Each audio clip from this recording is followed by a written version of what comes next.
afecta el hueso. Por lo general es un proceso secundario, es decir, existe una infección en alguna parte del cuerpo del paciente y esto me genera diseminación de la bacteria hacia los huesos, ¿cierto?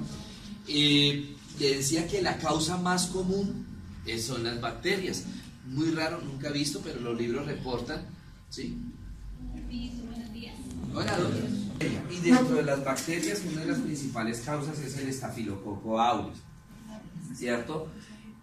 Bueno. Les decía que por lo general la enfermedad no es primaria, sino que es secundaria, es decir, el paciente tiene un foco infeccioso en alguna parte del cuerpo y por diseminación, principalmente hematógena, la bacteria migra al hueso que tenga más vascularización, que esté cercano a donde está el proceso infeccioso, ¿cierto? Ustedes se acuerdan o ustedes saben que los huesos tienen arterias nutricias, ¿cierto? Entonces, aquel hueso, por decir un ejemplo, que el paciente tenga un absceso acá, en la axila, los llamados nacidos, ¿cierto? Un absceso en la axila, entonces, a donde principalmente no lo hace tanto por vecindad, ¿cierto? No lo hace tanto por vecindad, sino que uno creería, pues si yo tengo acá la infección, pues me queda muy cerca la escápula, me queda muy cerca el húmero, me queda muy cerca las costillas, ¿sí? No, sino que de estos tres huesos, el que tenga mayor cantidad de arterias nutricias es a donde principalmente va a viajar la bacteria. En este caso sería el húmero, ¿sí? Sería el húmero, que tiene muchísimas, empezando que tiene las arterias circunflejas que son las que solamente van a irrigar la cabeza del húmero, sin contar el resto de arterias nutricias para el resto del hueso, ¿cierto? Bueno, señora. Una pregunta. Señora. Dígame, no solamente... La más común es la estafilo. Acuérdense que el Staphylococcus aureus se encuentra a nivel de piel y una de las principales, los abscesos, los nacidos, son principalmente Staphylococcus aureus es la principal bacteria, pero cualquier bacteria puede afectar, cualquiera. La que tú me comentas también se puede presentar, depende de dónde esté. ¿Cómo? No es tan agresiva. ¿Sí? Existen varios tipos de osteomielitis, entonces tenemos la osteomielitis aguda, en donde se presenta principalmente en aquellos casos de fracturas abiertas, donde se expone el hueso, ¿cierto? Acuérdense que en la fractura abierta la piel se rompe y se ve el hueso, inclusive en algunas ocasiones el pedazo de hueso, la esquirla, sale. Entonces ahí esta es la primera fase donde hay una inoculación directa de la bacteria que puede estar en el ambiente, que puede estar, por decir un ejemplo, una persona que esté jugando fútbol y por una fractura abierta, pues en la tierra, el pasto, todo eso, ¿cierto? Muy bien. Este tipo de osteomielitis aguda afecta principalmente la columna vertebral, afecta principalmente los huesos de la pelvis, tanto la columna, la región sacra, como el coxal, el hueso coxal. Y como les decía, uno de los agentes más implicados es el estafilo, en este caso, Staphylococcus aureus, Staphylococcus doradus o dorado, y los hongos también.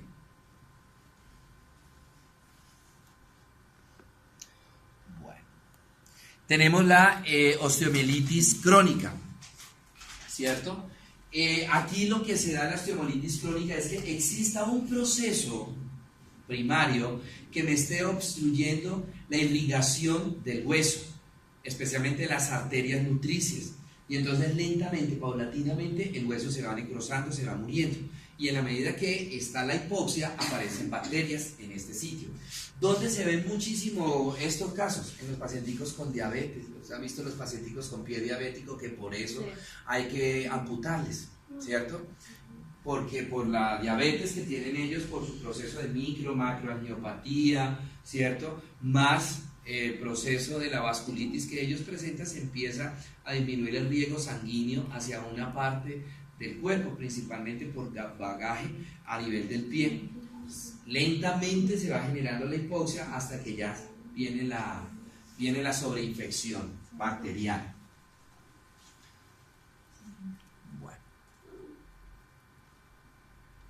La patogenia de la osteomelitis, entonces, se afectan principalmente las venas sinusoidales y las venas metafisiarias, las que están a nivel de las carillas articulares y las que están en la metáfisis del hueso. En este caso de la metáfisis estaríamos hablando exclusivamente de personas que están en el desarrollo, que tienen metáfisis. Los niños, los adolescentes tienen metáfisis. Ya las personas que pasaron el desarrollo, que pasamos el desarrollo, ya no tenemos metáfisis y esas vasos, esas venas se convierten en sinusoidales, ¿cierto?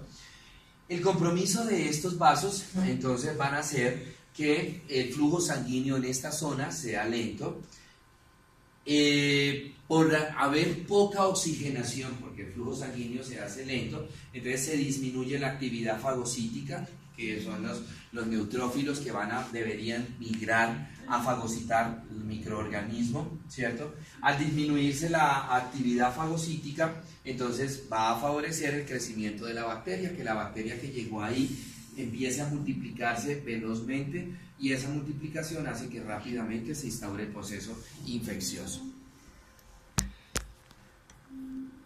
Cuando es diseminación hematógena, que es una de las principales vías, entonces el microorganismo, acuérdense que la diseminación hematógena principalmente llega a la columna vertebral y a la pelvis. Entonces el microorganismo que llega a la columna, ya sea la cervical, torácica, lumbar, sacra, entonces se va a diseminar ya sea o por el plejo paravertebral, plejo venoso paravertebral y el plejo arterial paravertebral, que son las arterias radiculares, ¿cierto? O se va a diseminar por las arterias nutricias que les estaba comentando, o puede migrar también por las arterias espinales, que son tanto las arterias espinales anteriores y posteriores, que son ramas de la arteria vertebral. Cualquiera de estas vías de que coja estos vasos, entonces va a llegar inicialmente hacia el cuerpo de la vértebra y va a lesionar el ligamento, tanto los ligamentos longitudinal anterior como ligamento longitudinal posterior y el disco intervertebral. Una vez que compromete el disco intervertebral, entonces se produce la diseminación hacia la vértebra superior o hacia la vértebra inferior y de esta manera se va diseminando la enfermedad. Existe otra vías que es por contigüidad, por extensión, que ocurre en los casos de traumatismo, en los casos de necrosis de tumores malignos, cuando se realiza radioterapia por quemaduras o por escaras por presión. Por eso los pacienticos que son cuadriplégicos, que no pueden moverse de aquí para abajo, hay que estarlos moviendo constantemente en la cama para evitar que aparezcan las escaras por presión, porque esas escaras se sobreinfectan rápidamente por la hipoxia que hay y me van a generar también osteomelitis y pues empeoraría el cuadro del paciente. Por penetración directa, que lo hablábamos ahorita, las fracturas abiertas, las reducciones quirúrgicas de fracturas cerradas y los traumas por proyectil.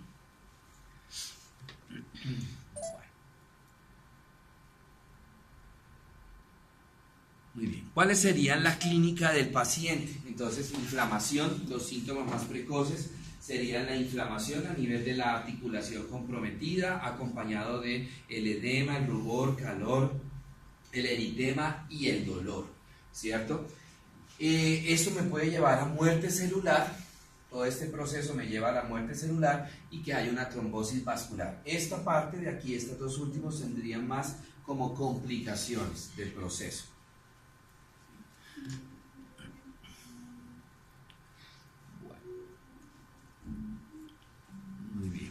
El diagnóstico, pues fácilmente, un cuadro hemático lo que me va a mostrar inicialmente es que hay un proceso infeccioso, que yo lo correlaciono con la clínica del paciente, en la hinchazón, el eritema, el edema a nivel de las articulaciones, ¿cierto?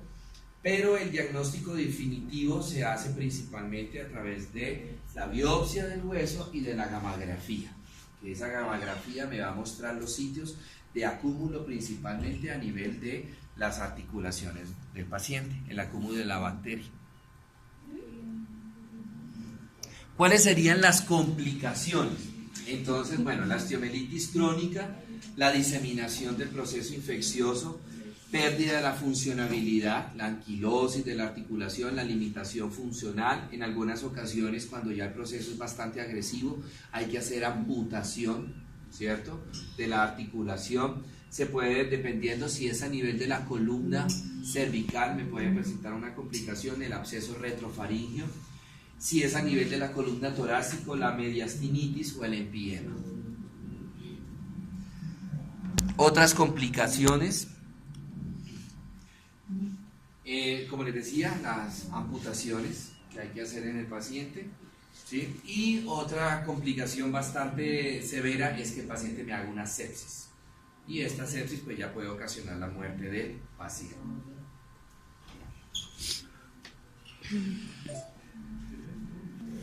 Otra patología, osteoporosis, ya muy conocida por todos nosotros, la osteoporosis, ¿sí? En la osteoporosis es un proceso crónico en donde hay una osteopenia, que es una disminución en el depósito de calcio a nivel de la matriz ósea. Este proceso es debido a un trastorno hormonal, una disminución de la actividad hormonal, que ya nosotros sabemos que entonces se presenta principalmente porque los estrógenos y la progesterona en la mujer son los encargados de ayudar al depósito de calcio a nivel de la matriz ósea junto con la vitamina D. Entonces, en una paciente perimenopáusica o en una paciente menopáusica, en donde ya hay un descenso de la actividad hormonal, los estrógenos van disminuyendo, entonces no hay quien fije el calcio a nivel de la matriz ósea, y de esta manera comienza el proceso de adelgazamiento y la osteopenia. Esto es lo que nosotros vemos. Entonces, los depósitos normales de calcio me van a generar las trabéculas, pero en la medida que ya no hay quien deposite el calcio, entonces se va perdiendo. No solamente ya deja de haber depósito de calcio, sino que se va perdiendo el calcio a nivel de las trabéculas de la matriz ósea, y las trabéculas van a ir aumentando de tamaño. Entonces el hueso, como la gente dice, el hueso se va poroseando cada vez más. Debilitamiento, adelgazamiento genera que el hueso sea cada vez más débil y se presenten las fracturas patológicas, ¿cierto?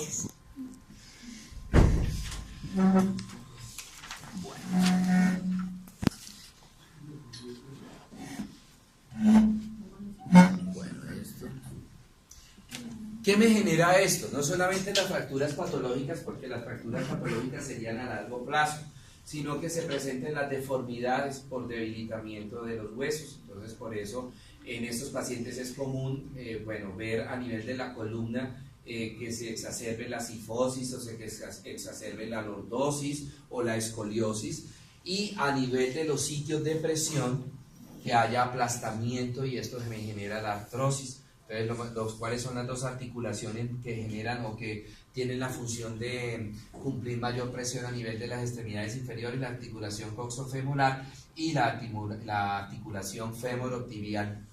Entonces, aquí en estas articulaciones donde más frecuentemente se va a ver, no solamente en las partes de articulación, en la osteoporosis, sino también el desgaste, la destrucción del cartílago articular que me genera la artrosis. Bueno.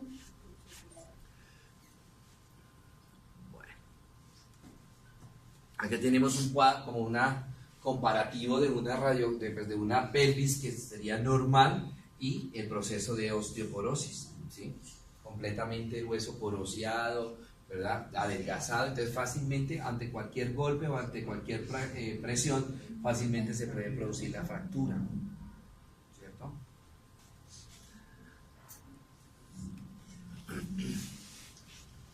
Y generar, en el caso de la columna, los aplastamientos de los discos intervertebrales, las hernias discales, ¿cierto? Y esto me exacerba las deformidades de la columna. Bueno.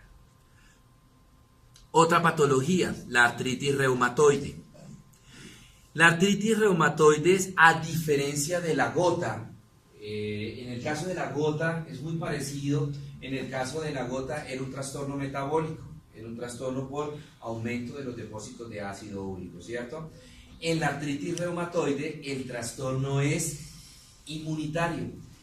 La artritis reumatoide es una enfermedad autoinmune en donde el sistema inmunológico del paciente no reconoce inicialmente las células normales de las articulaciones y del hueso, no las reconoce como normales, las empieza a atacar y entonces el ataque empieza a nivel de las articulaciones. El resto es igual que la gota reumática, el ataque comienza inicialmente a nivel de la cápsula articular, de la membrana sinovial, posteriormente viene el ataque hacia el cartílago articular, los tendones, aparece la tenosinovitis en los pacientes y esa tenosinovitis se manifiesta con dolor en las articulaciones, que es un dolor errático inicialmente, es un dolor migratorio, ¿sí? ¿Qué quiere decir esto? Que unos días al paciente le duelen, por decir un ejemplo, los dedos de la mano derecha, desaparece y le vuelve a aparecer, pero ya con dolor en la rodilla o en alguna otra articulación, ¿sí? Es un dolor migratorio. Igual que en la gota reumática, una de las características es la inflamación a nivel de las articulaciones, eritema, edema, rubor, calor. Dentro de las complicaciones están las deformidades, están las anquilosis, ¿cierto? Una diferencia con la gota es que aquí no hay depósitos de tofos, la aparición de los tofos, sino que aquí directamente las deformidades de las articulaciones se deben a la artrosis que se está presentando, al desgaste, a la destrucción de los cartílagos y a la destrucción de las superficies articulares.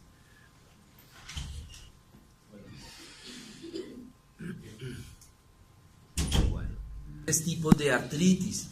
Está la osteoartrosis, está la artritis reumatoide, que es la que estamos hablando, que es por complejos autoinmunes, está la fibromialgia, está la artritis por lupus, está la esclerodermia, la artritis reumatoidea juvenil, la gota que ya la vimos, la bursitis. En la bursitis, el paciente con artritis cursa con bursitis. ¿Qué es bursitis? Nosotros en aquellos sitios de articulaciones sinoviales que soportan más presión o que tienen que realizar muchos movimientos, como es por ejemplo la del hombro, la de los codos, la rodilla, la coxofemoral, además de todos los elementos de la articulación, la cápsula, los platillos, los ligamentos y todo eso que protegen la articulación, existen unos depósitos de grasa a manera de bolsas que me ayudan a proteger la articulación. Esas bolsitas se llaman bursas. Entonces, en estos pacientes con gota o en los pacientes con artritis se inflaman esas bolsitas, aumentándome el dolor del paciente, y es lo que nosotros conocemos con el nombre de bursitis.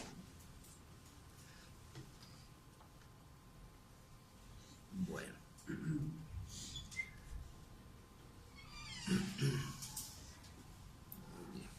Igual que en la gota lo veíamos, el paciente presenta unas manifestaciones extraarticulares, como es la aparición de unos nódulos ya no como los tofos que eran blanditos como gomosos, sino que aquí son tejido conectivo fibrosado, tipo fibrosis, que son unas bolitas duras que van a presentar el paciente. Me puede afectar también los vasos sanguíneos, principalmente arterias de mediano calibre, generándome las vasculitis reumatoides. Me va a afectar nervios, y ese ataque a los nervios puede ser a un nervio, entonces hablaríamos de una mononeuropatía, puede ser a varios nervios, hablaríamos de una polineuropatía, o puede ser al sitio donde están naciendo varios nervios, donde se están formando plejos, como es por ejemplo aquí, a nivel del plejo, que me afecte el tronco superior o el tronco medio o el tronco inferior del plejo braquial, entonces estaríamos hablando de una radiculopolineuropatía. Aparecen también las úlceras cutáneas, la necrosis de la piel, la gangrena a nivel de los dedos, ¿cierto? Que me va a generar mayor dolor en los pacientes. Estos son los nódulos que, a diferencia de los tofos son blanditos, estos son duros. ¿Sí? ¿Son los que se pueden operar? Es que, Sí, estos sí. Estos sí. No, eso no es juanete. ¿Te parece? Que se parecen a los juanetes. Ok. Otras manifestaciones extraarticulares a nivel de pulmón, a nivel de corazón, a nivel del ojo, ¿sí? Pueden aparecer en los pacientes. ¿Y por qué pueden aparecer en otros órganos? Porque acuérdense que la enfermedad es de origen autoinmune, que inicialmente, les decía yo a ustedes, el sistema inmunológico del paciente no reconoce las células del hueso, las células de la articulación como sana y las ataca, y por eso empieza el ataque ahí, o los síntomas comienzan ahí. Pero en la medida que la enfermedad va avanzando, el sistema inmunológico sigue desconociendo otras estructuras del cuerpo como anormales, como por ejemplo vasos sanguíneos, y es cuando aparecen las vasculitis, como el tejido bronquial, como el árbol bronquial, y es cuando aparecen las manifestaciones pulmonares. A nivel del corazón ataca el pericardio y aparecen las pericarditis, etc. Bueno.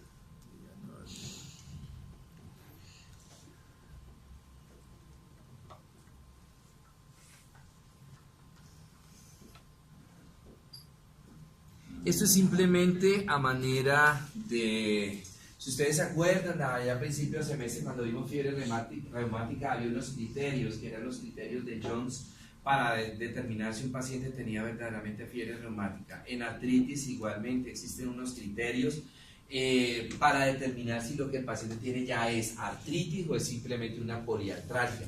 Entonces, ¿cuáles son esos criterios?